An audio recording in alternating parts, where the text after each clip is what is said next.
Bienvenue dans cette nouvelle édition du Non-Stop Info. Voici les titres de l'actualité. En Côte d'Ivoire, à l'occasion de la commémoration de l'indépendance du pays, à 2 ans de la fin de son mandat, le président ivoirien Alassane Ouattara a annoncé lundi une large amnistie pour favoriser la réconciliation nationale. 800 personnes, dont Simone Gbagbo, ont été amnistiées. En République démocratique du Congo, Vital Kamerhe a déposé sa candidature à la CENI. Le leader de l'Union pour la nation congolaise a fait acte de candidature le 6 août. Il se dit porteur d'une vision, celle de l'appropriation du peuple congolais de sa culture. Et au Nigeria, de plus en plus de jeunes sont dépendants à la codéine contenue dans les sirops pour la toux. Le pays a imposé une interdiction de sa production et de son importation, une interdiction qui n'affecte pas les produits déjà disponibles sur le marché. En Côte d'Ivoire, le président Alassane Ouattara a annoncé ce lundi 6 août, à l'occasion de la commémoration de l'indépendance du pays, l'amnistie de près de 800 personnes poursuivies ou condamnées dans le cadre des violences post-électorales de 2011. Parmi elles figure Simone Gbagbo. L'épouse de l'ancien président avait été acquittée lors de son procès aux assises à Abidjan pour crimes contre l'humanité. Mais ce jugement avait été cassé le 26 juillet dernier par la Cour suprême. Écoutons la déclaration du chef de l'État, Alassane Ouattara. Le père de la nation, le président Félix Houphouët-Boigny, disait qu'il n'y a pas de sacrifice trop grand pour la paix. C'est pourquoi, en raison de mon attachement à la paix et à une réconciliation vraie, j'ai procédé ce lundi 6 août 2018 à la signature d'une ordonnance portant amnistie. Cette amnistie bénéficiera à environ 800 de nos concitoyens, poursuivis ou condamnés pour des infractions en lien avec la crise post-électorale de 2010 ou des infractions contre la sûreté de l'État commises après le 21 mai 2011, date de ma prestation de serment en qualité de président de la République. De ce fait, il sera mis fin aux poursuites à leur encontre. Il en sera de même pour les 300 autres personnes détenues qui seront libérées prochainement. Au nombre de celles-ci figurent notamment Madame Simone Gbagbo. Bouleversement politique dans la région Somalie, en Éthiopie. Ce lundi 6 août 2018, Abdi Mohamedou Omar, le président de la région, a démissionné. Une démission contrainte après plusieurs jours de tension avec le gouvernement fédéral à Addis Abeba. Il a remis le poste de président de la région Somalie de l'Éthiopie à son neveu, Ahmed Abdi Mohamed. Il semble y avoir eu un accord entre l'ex-président et les autorités fédérales. Le ministre de la Communication dénonce de son côté la campagne honteuse de dirigeants clamant qu'ils préférerait mourir que démissionner. Selon lui, l'exécutif régional était même prêt à faire sécession. Nous sommes toujours porteurs d'une vision, c'est ce qu'a déclaré Vital Kamerhe, investi candidat à l'issue du congrès de son parti. Le leader de l'opposition pour la nation congolaise a fait acte de candidature à la présidentielle le lundi 6 août. Il dit s'opposer à l'usage de la machine à voter et militer pour un processus électoral inclusif et crédible.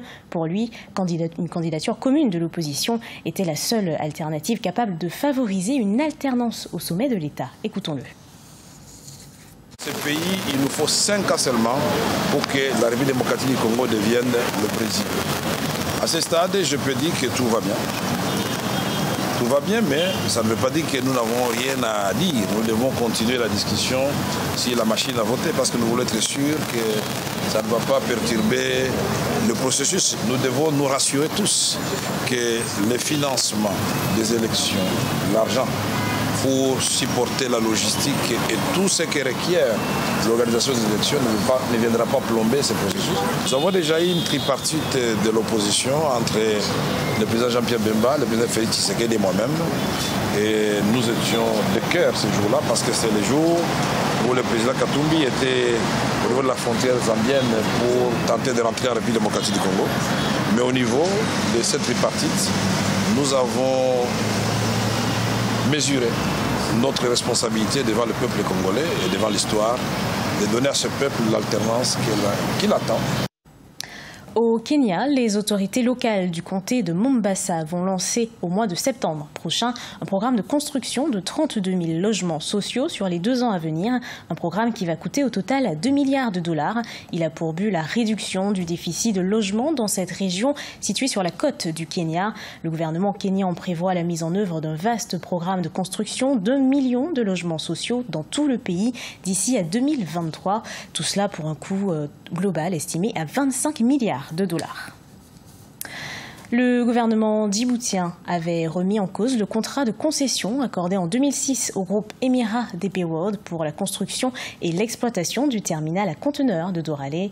La Cour d'arbitrage internationale de Londres a donné raison au groupe émirati DP World dans le conflit qui l'oppose à Djibouti. Les autorités djiboutiennes, quant à elles, rejettent la sentence. Reportage de notre correspondant Cheikh Omar Bandaogo.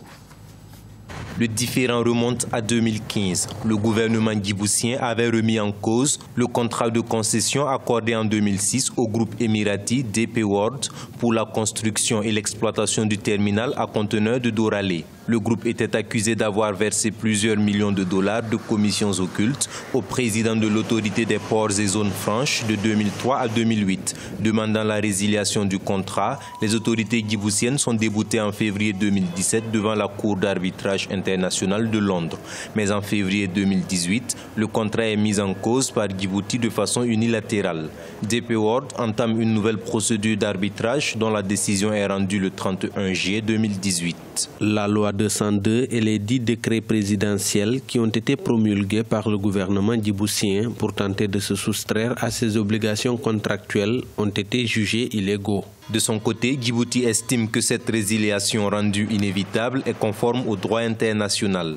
Les autorités n'acceptent donc pas la décision de la Cour d'arbitrage internationale qui consiste à qualifier d'illégale la loi d'un État souverain. Ces moyens juridiques ont été mis en place après plusieurs années de discussions. DP World n'a jamais vraiment montré la moindre ouverture. Donc il me semble tout à fait légitime que la République de Djibouti puisse aujourd'hui continuer dans cette voie qui, juste dans l'intention de favoriser ses intérêts. Le terminal à conteneurs de Doralé opère 34 équivalents 20 pieds par heure et par grue, soit un des taux les plus élevés d'Afrique. Au Nigeria, l'addiction à la codéine se répand chez les jeunes. Il s'agit d'une substance présente dans les sirops pour la toux. Face à ce phénomène, le pays a rappelé plus de 2 millions de bouteilles de sirop de codéine et interdit la production et l'importation. Les détails avec Aïssatou Bari. Au Nigeria, de plus en plus de jeunes sont dépendants à la codéine contenue dans des sirops contre la toux. Une pratique particulièrement répandue comme ici à Maïdougouri, dans le nord du Nigeria, où de nombreux jeunes s'adonnent à la consommation de cette substance chimique. Je suis dans la drogue depuis 3 ou 4 ans. J'ai été diplômé de l'université, j'ai fait mon service en 2015 et depuis, je n'ai pas d'emploi. Parfois, je prends de la drogue pour me calmer parce que j'ai été traumatisé. Aujourd'hui, je n'ai plus cette confiance pour retourner dans ma ville natale.